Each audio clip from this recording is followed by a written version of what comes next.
Assalamualaikum warahmatullahi wabarakatuh. Apa kabar anak-anakku sekalian? Semoga kalian masih dalam keadaan bersemangat untuk belajar. Semoga Allah menjaga kalian dari berbagai macam penyakit, termasuk penyakit COVID-19.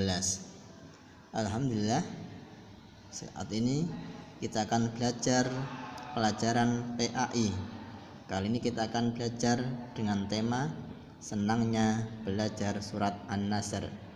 Insyaallah kita akan mempelajari modul kita yang sudah terintegrasi dengan YouTube.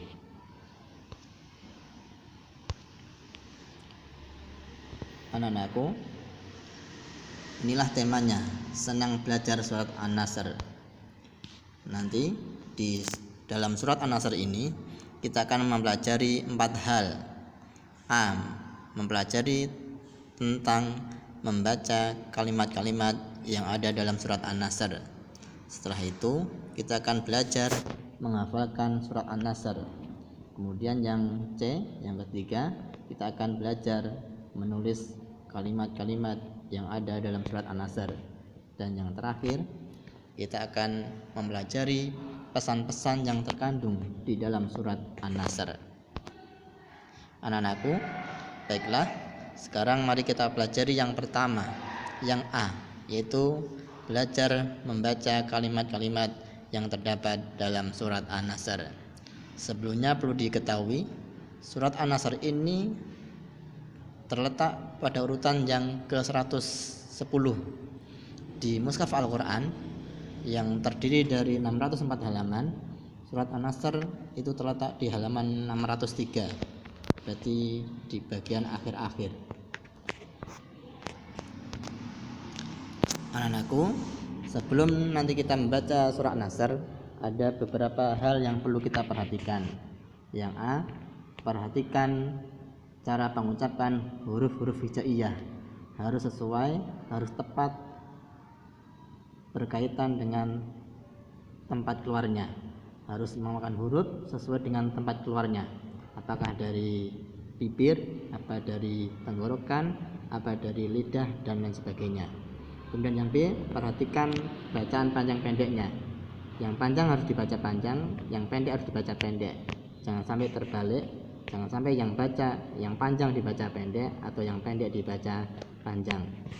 Selanjutnya, yang perlu diperhatikan adalah perhatikan bacaan yang jelas dan bacaan yang dengung. Yang jelas harus dibaca jelas, yang dengung harus dibaca dengung. Jangan sampai juga terbalik, jangan sampai yang jelas dibaca dengung atau yang dengung dibaca jelas. Kemudian yang perlu diperhatikan lagi yang D, belajar membaca Al-Quran itu sebaiknya melalui guru, bukan belajar sendiri. Mengapa? Jika belajar sendiri, jika nanti ada yang salah, maka kita tidak akan mengetahuinya. Berbeda kalau kita belajar bersama guru, maka guru itu akan membimbing kita, mengarahkan kita. Dia akan menunjukkan mana yang benar, mana yang salah. Jika ada bacaan yang benar, maka akan diperkuat kebenarannya. Jika ada yang salah, maka guru itu akan menunjukkan yang salah mana, kemudian akan memberitahukan bagaimana cara membaca yang benar.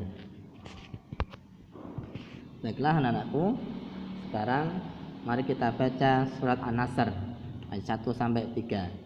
Di sini Ustadz akan memberikan contoh bagaimana cara membaca surat An-Nasr. Perhatikan bacaan berikut ini. Bismillahirrahmanirrahim. Idza jaa nasrullahi wal fath wa ra'aitan nasa yadkhuluna fi dinillahi afwaja. Fasabbih bihamdi rabbika wastaghfir innahu kana tawwaba. Saya ulangi biar lebih jelas. Bismillahirrahmanirrahim. Idza jaa nasrullahi wal fath wa ra'aitan nasa yadkhuluna fi dinillahi afwaja fasabbih bihamdi rabbika wastaghfir innahu kana tawwaba. Perhatikan mana yang panjang, mana yang pendek.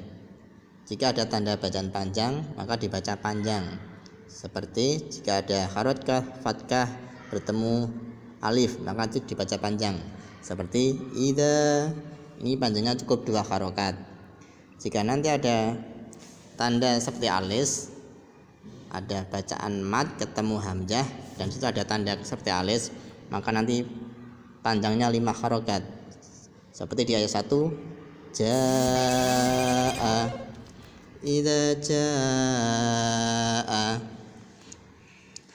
Kemudian nanti perhatikan juga bacaan dengungnya.